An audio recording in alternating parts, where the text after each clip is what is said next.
Hello everyone, back to you in today's second video. So we already had a video this morning which looked at various things. It's quite a long one, and we looked at the stratospheric warming that could be occurring at the end of January. We also looked at sea surface temperature anomalies, the Arctic Oscillation, the North Atlantic Oscillation, and the weather for next week to 10 days as well. So if you'd like to see that, then it's on the homepage. Just scroll down, it's underneath the link ads. So check that out if you would like to do that. A bit of an eclectic Sunday roundup of various things. This video is going to be having a look at the GFS Ensemble. So I promise you that I do an Ensembles Watch, and that's what we're going to do tonight. So we're going into the end of January with this. We're going to have a look at all 21 members of the GFS Ensemble. It's 20 members plus the control run of the GFS. And we'll see what the consensus is for the final week of January. When we did this morning's video, the ensemble graph indicated that we're probably turning it more Atlantic driven in the final week or so of the month. So expect to see a lot of Atlantic driven charts unless there's been some sort of flip. I haven't been through these charts yet, so I'll be discovering what they're showing with you. So I suspect they'll show a lot of Atlantic driven weather for the final week or so of January, but we will see. Before we go on with that, just very quick to say about the ads. It's links to articles on all pages. Just mention those. Have a browse, just click through links. If there's any articles that are interesting, help us pay for our website, and thanks very much for doing that. So the website using for this is metrosteel.fr by way of finding link Metrosteel on the links page. So we start off with the GFS control run, which I'm going to just get up for you now, and that's it. That is the GFS control. So on the 23rd of January, as I say, we'll be moving down towards the end of January with this update, 384 hours away. Going from 192 hours to 384 hours away. So let's get on with it. And this is the control first of all. So this is at a slightly lower resolution to the operational run of the GFS. The operational GFS is what we use in the videos when I show you those charts running from sort of the 5 to 10 day time frames, and also what we use for week ahead and 5-day forecast as well. So the operational is the highest resolution member of all the members of the GFS ensembles. This is the next one down, which is the control. And for 23rd of January, this looks quite stormy. Quite a deep area of low pressure is coming in from the Atlantic. And it's coming into fairly cold air, so there will be snow on the northern edge of that, but it is introducing milder air from the south. That gets out of the way, and then we go into this west-southwesterly flow. Looks unsettled and Atlantic driven there as we're running through to the final day of January. This takes up to the end of January. So that's an Atlantic driven end to the month, most definitely. This ensemble member number 1, again, 23rd of January, where we're starting off, and we're in a slack westerly flow at that point. What happens with this one is that, again, we bring quite a stormy spell through there around the 26th of January. As that gets out of the way, it starts to turn a bit colder. Winds turn back into the north, so that's bringing a cold snap down across the country. Could bring some wintry showers, particularly to northern parts of the country. The next low pressure is rolling through into the final days of the month. That looks cool and stormy. Ensemble member number 2 has high pressure through the country on the 23rd of January. Quite cold under that high pressure. That collapses, and we pull in this west-southwesterly flow through the final week, so it turns much milder there. And eventually we go into quite an unsettled westerly regime right to the closing days of the month. This ensemble member number 3, we're starting off quite cold with this one. High pressure is ridging through the country within fairly cold air, especially so in the south. We bring this low pressure through on the 25th. That's having a bit of a struggle. Whether that will be bringing some snow, I'm not sure, but he's having a struggle to move across the country. However, that gets out of the way, and then we begin the Atlantic onslaught. So we strengthen the heights to the south, we have low pressure to the north, and it's turning mild and unsettled there for the closing days of January. Ensemble member number 3.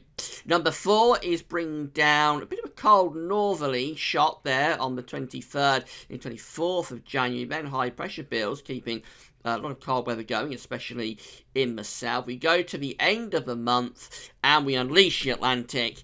Yes, a bit of an onslaught is coming in there at the end of the month to the 31st of January of Ensemble member number 4. Number 5 has a cool northwesterly, westerly flow to start off with around the 23rd, 24th. Then it all goes quite stormy. That looks really stormy there on the 27th of January, and after that a bit of a build of pressure coming back in, but again that's quite mild and quite Atlantic driven to the end of January with Ensemble member number 5. Number 6 shows low pressure through the country there. That looks quite cold as well. There could be some wintry conditions there around the 23rd, 24th. Then that gets out of the way and we're off and running with the Atlantic signal till the very end, where high pressure is starting to build back in. Winds are going back into the north again. So after quite a stormy spell in the final week of January, the last day of the month turns a bit colder. Number 7 looks cold to start off with on the 23rd of January. Its low pressure is diving down towards the Bay of Biscay, and we've got a build of pressure following behind, so that's keeping it cold at the 24th of January. On to 25th and 26th, high pressure still keeps it cold. However, same story as get through to the closing days of the month. Yes, we're unleashing the Atlantic to give quite a mild, wet and windy end to January. Number 8 looks like this, quite cold to start off with, but again, same story, very well supported this. It is a trend with low pressure driving in off the Atlantic through that final closing period of the month. Number 9 has low pressure just to the north and west of us, and very quickly that moves through. By 26th, we're seeing a mild flow there. High pressure is down to the south, low pressure out to the northwest.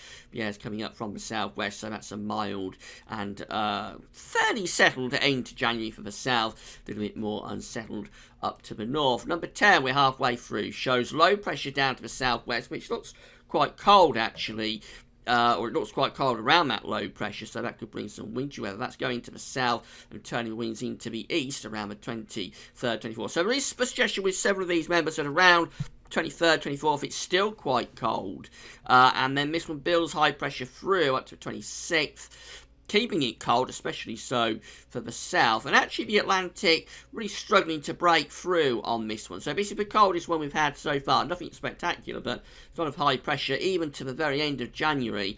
High pressure is dominating, and I think that one is quite cold there through to the end of the month. This looks different. This is 23rd of January with Ensemble member number 11. This one's got high pressure up towards Greenland, so winds are coming in from the north. Let's see what this one does, and it pulls down quite a cold northerly there around the 25th. That could bring some snow. As we go out beyond that though, actually it turns wet and stormy there. The low pressure clears away to the east of us on the 28th, and the winds turn into the north again, so that's quite cold. And then as we're up to the end of January, unleashing the Atlantic, turning things mild, wet and windy. So although we start off a little bit different there with number 11, we finish up with the same sort of scenario, which is Atlantic driven for the end of January. Ensemble member number 12 brings stormy conditions through around the 25th, 26th. That looks very unsettled indeed. And then beyond that, it's staying unsettled. Low pressure up to the north, high pressure strengthening to the south, and a very mild southwesterly wind being dragged up. That would end January on a very mild note indeed. Number 13, again, a little bit different. Low pressure's diving through across the south of the country around the 23rd and 24th within cold air, so that could bring some snow. After that, however, it's back to the same old story. Atlantic driven, mild, wet, windy, possibly stormy end to January. Number 14 has high pressure to the south, low pressure to the north as we start off. It looks quite chilly there. And then it's turning generally unsettled through to the end of January. Not overly mild either. The jet stream is on a northwest-southeast track there. So a bit colder with that one. Would bring some wintry potential to northern hills. Number 15 has low pressure around the country. That looks very unsettled indeed around the 24th, 25th into 26th of January. And then we run up towards the end of the month, and again we're unleashing those southwesterly winds with high pressure to the south and low pressure to the northwest. Very good agreement within the GFS ensembles for a mild end to January, I have to say. Number 16, again, it looks very Atlantic driven through this final week of the month. A bit of a cold and northwesterly coming down there around the 29th to the 30th. But overall, it's the same story, really. High pressures to the south, low pressures to the north as we end the month. Number 17 looks quite cold, an area of low pressure on the 23rd of January just to our southwest. That might be bringing some snow. And then, same story, get through to the closing days of the month, and we're bringing that west-southwesterly flow through. Number 18, we're nearly done now. Number 18 shows low pressure coming in off the Atlantic through this final week of January. Looks quite mild, although we end on the 31st with a bit of a ridge up towards the northern part of the Atlantic, so that could be turning a little bit cooler again. Number 19 and penultimately has low pressure just to our south on the 23rd. Again, that looks so it's within quite cold air, so possibly something a bit wintry there. After that, though, once that's out of the way, Atlantic onslaught begins, and we bring a lot of wet and windy weather through across the country. And finally, we go through to ensemble number 20, which looks like it's starting off quite cold there on the 23rd of January. We actually tried to build a bit of high pressure over Scandinavia, but this looks a bit ominous in the Atlantic. And that's what happens as we go through to the final days of January. The Atlantic is breaking through, although we finish up on the 31st with pressure again rising to our west and also fairly high to the north of Scandinavia. So if we could roll on a few more days after that, we would probably go into something a lot colder.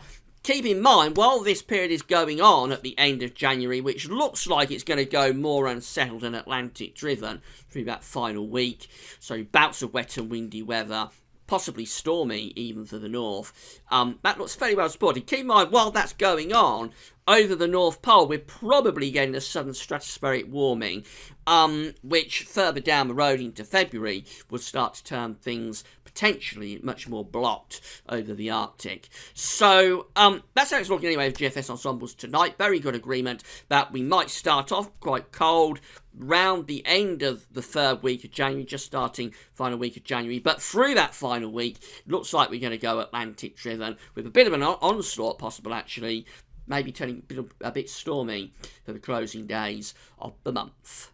That's all for now. It's all as experimental as ever. Forecasting beyond 5 to 7 days comes with a big health warning. So don't be too despondent if you want cold weather. That's all for now. Thanks for watching.